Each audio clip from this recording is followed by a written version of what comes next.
On this night 60 years ago, Jack Dyer was a 19-year-old getting ready to play in his third successive grand final. And on this same evening 39 years ago, Ted Whitten was 21 and preparing for his and Footscray's one and only premiership. Now, if heroes turn into legends because they stand the test of time, then surely Dyer and Whitten are football's living legends. Now, Jack will be 80 in November. Ted's already had his 60th birthday. Yet they're as famous today as they were in their playing years. So we hope you enjoy these tribute stories to Dyer and Whitten, starting with Captain Blood. No game in Australia can cram into the short space of 2 hours more thrills and yells of excitement than a well-contested final of a league football match. Such was the feeling one had when present at the great game between Richmond and Geelong, played on the beautiful Melbourne cricket ground. The match was won by Geelong. This is how the crowd feel about it.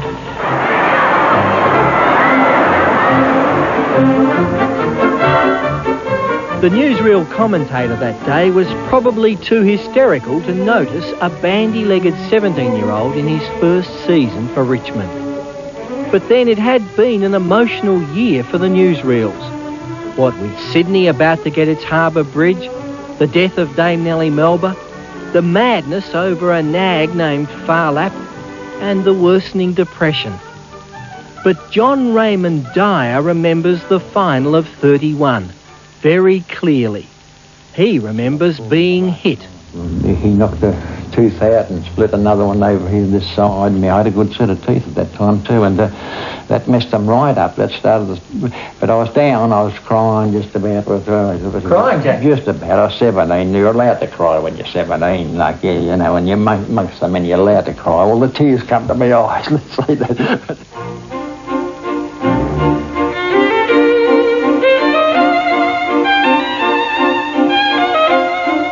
Whether tears did rush to Jack Dyer's eyes, no dinkum footy fan would believe it, nor want to believe it. Dyer was to the Australian game what Ned Kelly was to bushranging. His wildness is football's most enduring legend. And as he nears his 80th birthday, he remains Melbourne's most revered icon. And 80 won't be a big crisis for you? I don't think so, no. I'll get over that one, I think, all right. If I don't make it, well, bad luck, they'll say, won't they? One of Jack Dyer's sayings, and his mangled maxims are famous in football, is that he didn't mean to become a legend. It just happened that way. How many collarbones did you break? No.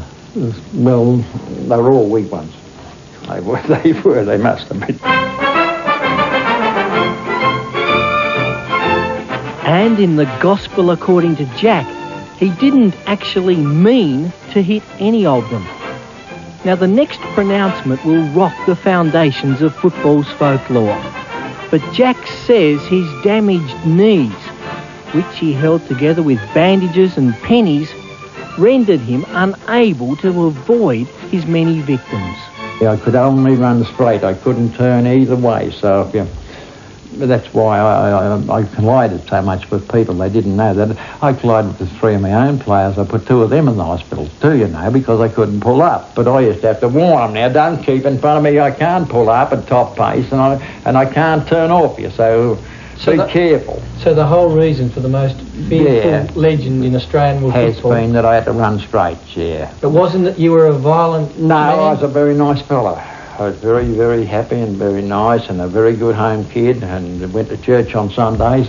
Dyer reckons the reason why he ran at blokes was because he had a bad knee and couldn't deviate. Well, that was, I won't say it, it is.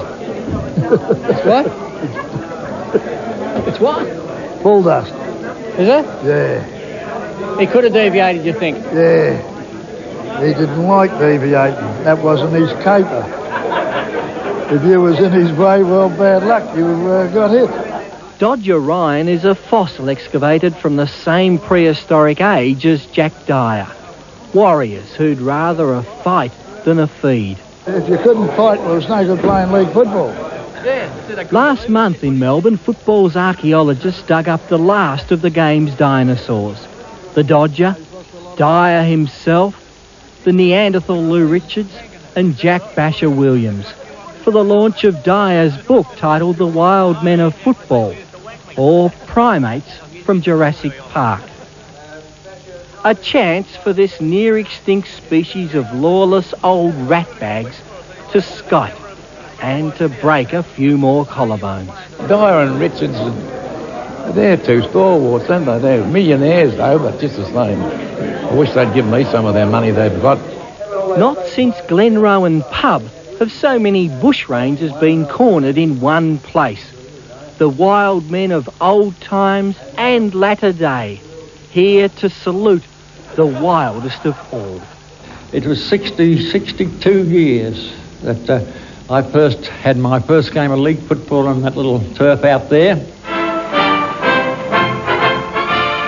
The larrikins were all there.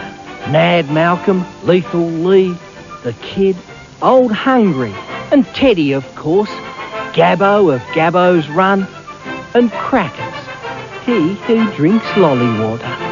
A sort of who's who of lunatics to warm an old madman's heart. What I miss too in football is after the match the team should go into one another's rooms, have a drink, no arguments, and just say next time I meet you I'll kick your bloody head off. Now that is what I call football. Fred Savage has a wish. I'm not me, and my father's not him. Dad swap places. If he has a crush on me. No way! It's a Freudian nightmare. We're dead. The Wonder Years Fred Savage, vice versa, 8:30 Saturday on 9.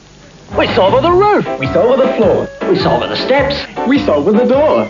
We saw over the ceiling. We saw over the walls. With this one here, it's no trouble at all. Solve your painting problems at a Solver Decorator Centre. Beautiful, mate. Problem solved. Another magical moment from Hercules Returns, the movie event of the year. I'll fight you on one condition, that you lower your nipples. Hercules Returns. I think I can. I think I can. I know I can. I think I can. I know I can. I know I can. I know I can. I know I can. I know I can. Yes, you can. With accent. Only from Mitre 10.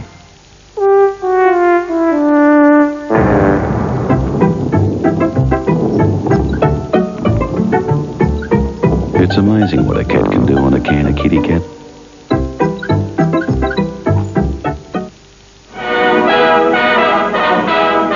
right, my hearties, follow me! Upon seeing the hit movie of the 30s, a Sporting Globe writer, Hector Lacey, christened Dyer Captain Blood. Jack thought it was because of his physical likeness to Errol Flynn, and was miffed to learn that the moniker had more to do with being a bloodthirsty pirate. I complained to our secretary. I said, I don't like that name. He said, oh, don't give it away. He said, I'll put your name on jam tins. He said, I'll put that on jam tins for you. Is your name... He was before his time, that fella. Is your name been on jam tins, Jack? Yeah, they rose up in them around several years. They made a little few of them, you know, and sent them down the club. So now in his 80th year, Jack Dyer is a sensitive old age guy, an honourable man. But when you ask why he was so violent, the response is vintage Dyer. Your brain snaps. There's a lot of blokes that brain snaps, you know. Hasn't yours ever snapped? Not when like yours has, Jack. Your brain snapped a few times, didn't it? Yeah, oh yes, a good lot of times, as a matter of fact. You know, when you lose your equilibrium, they call it, isn't it? Your what? Your equilibrium, isn't it? Is that what they call it? Your equilibrium. Yeah, that's the one, yeah. When you lose that, you know, you're getting a bit of trouble. You say, I'm going to get out this way. Coming in fast at 40 knots with a look of savage fire.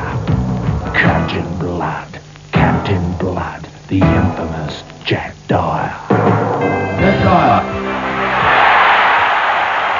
Richmond's survival rallies have been the rare crusades important enough to draw Jack Dyer back into the spotlight. But he has received Queen's honours.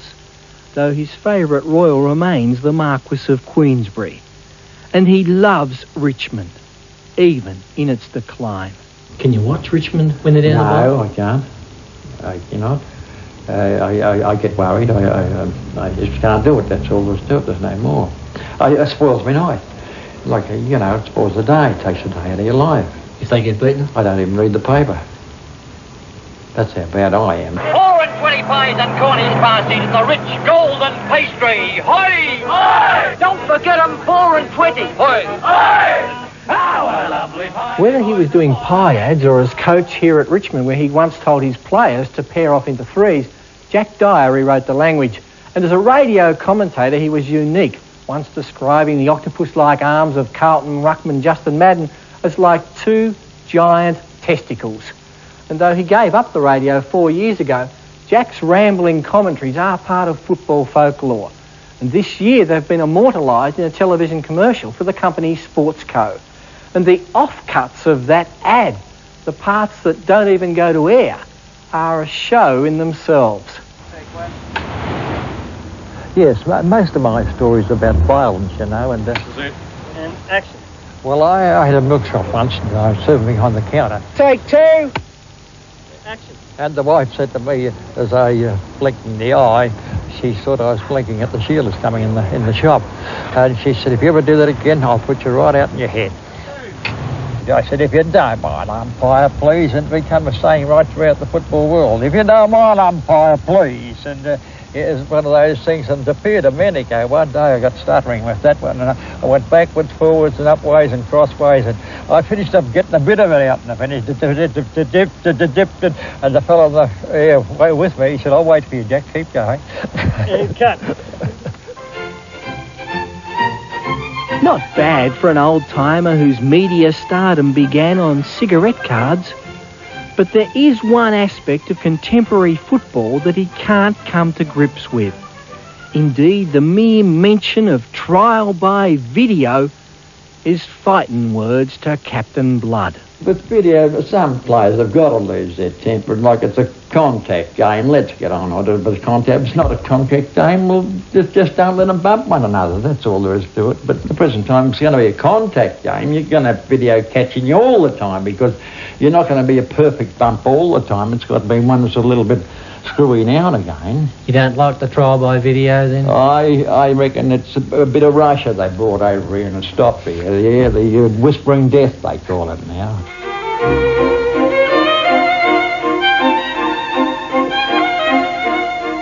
And there's just one opponent who hasn't shuddered at the sight of Captain Blood. One foe who even Jack Dyer couldn't stop and can't slow down. The passage of time. The terrible thing, time, isn't it? Time. Yeah, you can't stop it. No, you can't rewind the watch, he said. That's right.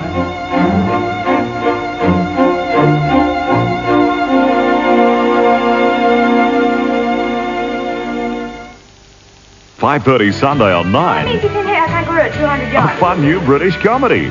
You two are weird. That's very revealing. I didn't see anything. You saw everything. Why didn't you pick back? She's tougher than I am. Catch the upper hand, 5:30 Sunday.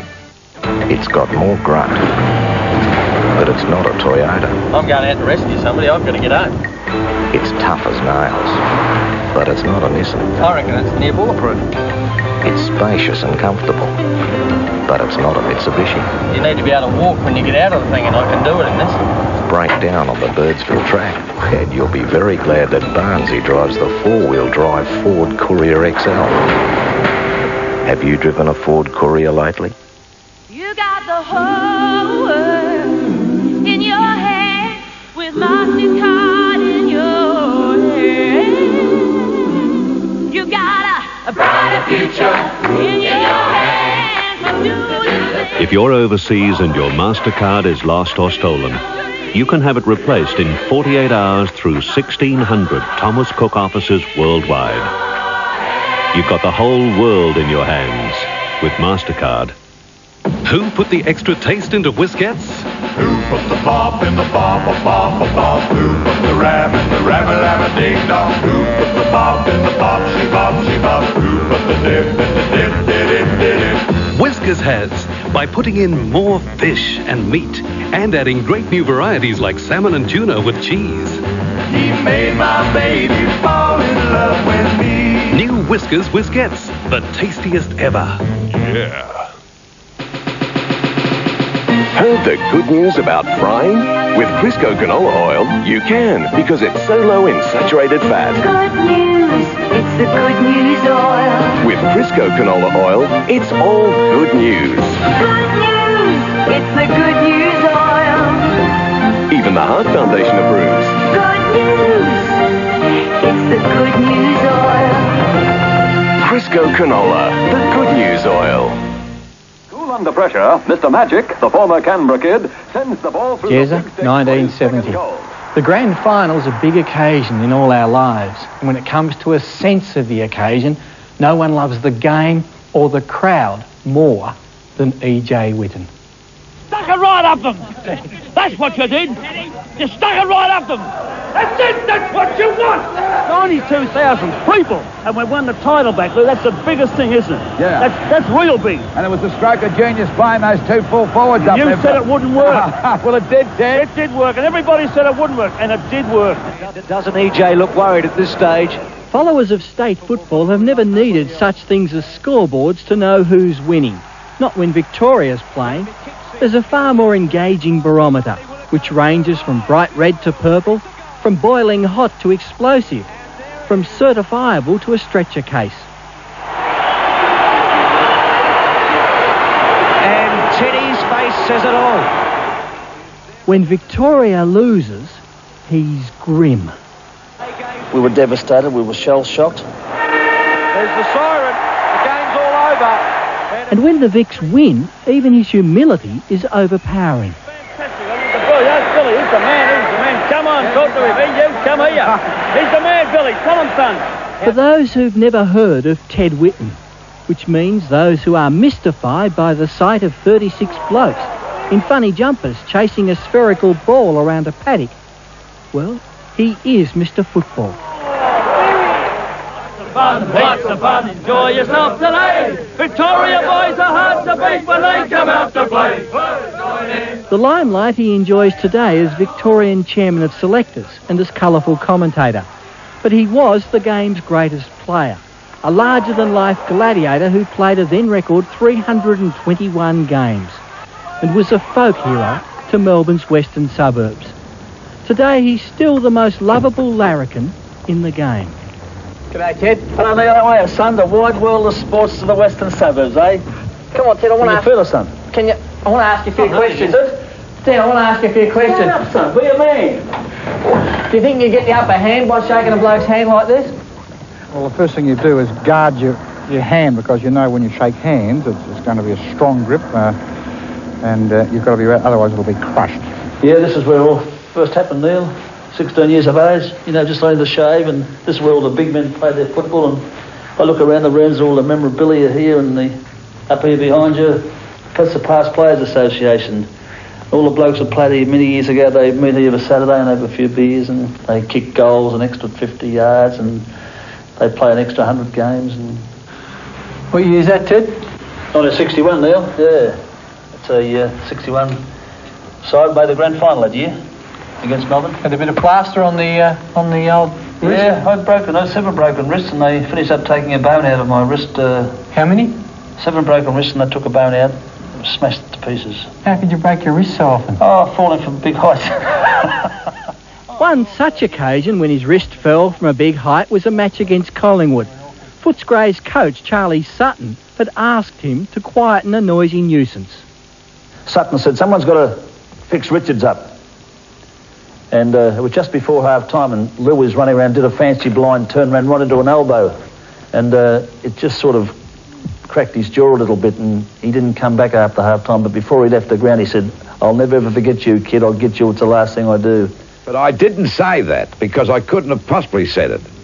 Well, it's pretty hard to talk when you're lying on a stretcher knocked out. I think he's imagined that, because Ted does have a tremendous imagination. I think he's... Did you get him back? Lou? I got him back the next year, the first game. Of course I got him The back. ball was bouncing, the ball was tapped to me, and I went to get it, and I was 2 fists right in the face. And down I looked up, and I could see Louis looking down at me. He said, "I told you, kid, a monkey never forgets." Whitten made monkeys of many a rival, but it was his way of asserting himself, his greeting, that made their eyes water. Over the years, how many testicles did you squeeze? Oh, I wouldn't know in numbers, but it's a tall and large and mediums, and I'd say the majority of them medium size. Did you find the testicle a vulnerable area to grab, or just easy? It depends how much pressure you applied and the situation you're in. And Did you find it had a strong effect on players? Oh, with some it did. With some it did. Well, you played how many games? 321. With trial by video, how many would you have played, Ted? 21.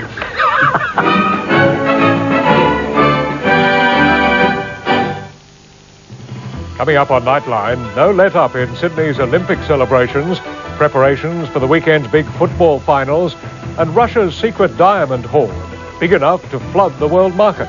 Join us shortly.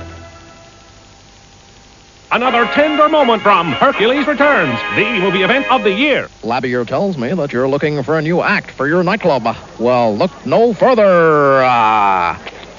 Tie a yellow ribbon round Hercules Returns. We're always listening to see if we can improve on the brilliant results Omo gives. Well, for getting rid of everyday dirt and grime. Omo, you can't beat it. Now you can beat it. New Omo with enzymes. I tested it against Omo. New Omo with enzymes gets rid of dirt and grime from everything. Whites, colours, clean like you've never seen before. New Omo with enzymes. It out Omo's Omo. For even better results. At Caltex, we know the only way to get you back is to invite you back. Shade house? Yes, they would too. Not cast over here. Thank you. Well, the tile looks reasonable, so we'll check it out and fix it for you. Call back after work, I'll get one of my chaps to put it on. Great. Okay, see you later. Bye. Good, mate. Wanted some more for your truck? Yeah, turbo. You actually want the 450, John? It's the difference between a petrol station and a service See you station. next Thursday. Give my regards to Steve. Bye-bye, Olivia. Bunnings Garden Centre, formerly Harry's of Mile End, has pruned prices. 1 kilo deep green lawn seed with 20% extra, only $7.50. 12-inch green wire basket with liner, $5.95. 10 kilo Grow Plus lawn food, a bargain at $10.50. Assorted 6-inch shrubs, only $3.95. And 8-inch fancy terracotta jars are just $6.95. Don't miss these bargains at Bunnings Garden Centre, the nursery that knows. Open all day Saturday and Sunday at Mile End. Pat Bunnings. What are you going to miss the most? I think I'll miss the actual action out there on the ground, mixing it with the players, taking the knocks and giving them, giving some cheek and getting a lot back, arguing with umpires, which no doubt you have had a name for over the years. And I suppose the sore moments on the Sunday when you're sore and you, particularly after a win, you don't feel the bump so much as when you lose. Now tell me, Mr. Whitten, Mr. Football, if you like, did you ever give some back chat to the little man in white? Never talked to an umpire in my life, except to say g'day. Footscray's monument to its favourite umpire is the E.J. Whitten stand. I'd love to sit there and have a hot dog one day and the footies on and a cold can of Foster's. Would you? Yeah, and Barrick like the rest of just a hot pie with sauce running down me and a cold can of Foster's like a real big Norm. And the doggies! And yell abuse at some Ted Whitten. Look. You mongrel umpire! There's no one out there, Ted, it's all right. And believe you me, if anyone psyched himself up for match this coming week, I'm psyched myself up as a commentator. It must be our own champ, Ronnie Miller. Bulldog Brower, are you getting sick of seeing me, mate? Not since Jack Nicholson played R.P. McMurphy had anyone been cast more brilliantly than Ted when he retired from footy. As Jack Little's replacement on the wrestling, he was a giant among equals. I enjoyed it. I travelled the world with Andre the Giant, 7 foot 5 inches tall, 45 stone. Hated a drink. We come back from Ballarat one night and he said, we'll have a drink on the way. He drank a slab of cans from Ballarat. 35 stone. Now just watch him fly through the air For the size of the big fellow, he is very agile indeed. He is airborne there. Lands right on the top with a body press on to Malumba, covers him for the count of 3. We wrestled one night at the Melbourne Festival Hall, and we went to a place after to have a drink. And I said, "Have a beer, Andre?" He said, "No beer, boss. Andre off the beer. Andre, have a wine." He drank 14 bottles of Matus. I finished up under the table again. Oh, could he drink? Yeah. Enormous drinker. But they were great showmen. And very strong to be able to lift a guy, 18, 19 stone above your head, even though they jump for a start. Give themselves a kick start.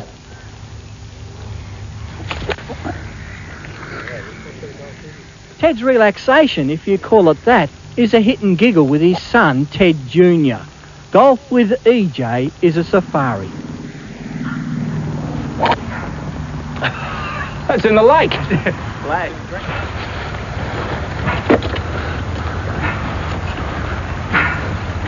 See you up there. Yep. I think I'll go the long way.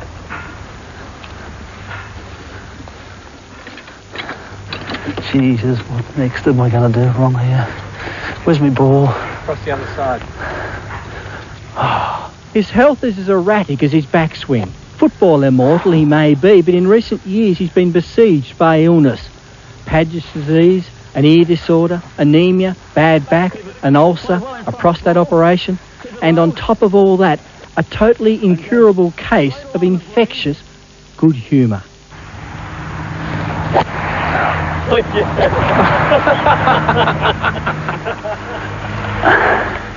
I got it. Hey, mate, give us a chop out here, will you? There's a dust up, right of centre half forward, but Couch goes... Teddy's performance, his enthusiasm, is always an event. And there's nothing quite like a Victorian win, such as this in 1991, to switch the Ted Whitten sideshow into a gala performance. You try hard, you try very hard. And when that big V is victorious, the big chest is protruding, the big heart is pumping, no one enjoys victory quite as much as Mr. Football. Stick him out, fellas! You've done it again! The Vicks are back in town! Oh, what are you going to sing the song, fellas? They come to play! Just for recreation, take the pass the time away. Hey. Lots of fun, hits the fun, enjoy yourself today. Victoria knows the hearts are beat when they come out to play. Hey. Join in the chorus, sing it one and all. Join in the chorus, Victoria's on the ball. Good old Victoria, champions you agree. Victoria will be champions, just you wait and see. Teddy Whitten. He and Jack Dyer are legends, not just as champion footballers, but as personalities. Have a terrific grand final, and good night.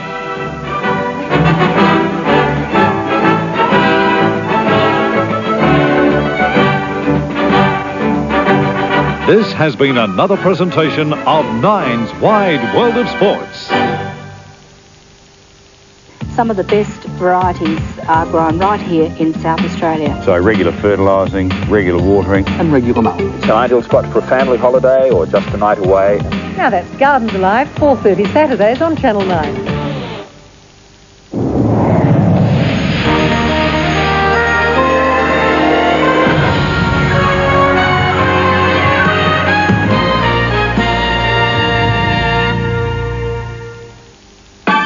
Nightline is proudly sponsored by Ansett Australia, one of the world's great airlines, and Mobil, looking after tomorrow today.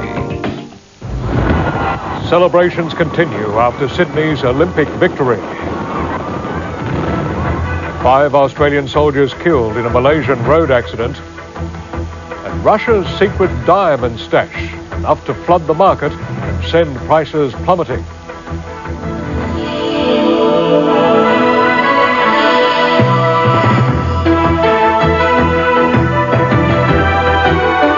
From National 9 News, this is Nightline with Jim Whaley. Good evening. Sydney is still basking in the glow tonight of the city's successful bid for the year 2000 Olympics. It was a long campaign, especially unnerving over the past few days, as Beijing firmed as the favourite. But when it came to the crunch, Sydney sneaked in by 2 votes. Robert Penfold reports from Monte Carlo. The 89 voting Olympic delegates filed back into the stadium. They knew, the audience looked for hints. The Premier sought the reassurance of bid leader Rod McGee exarmed. Then IOC President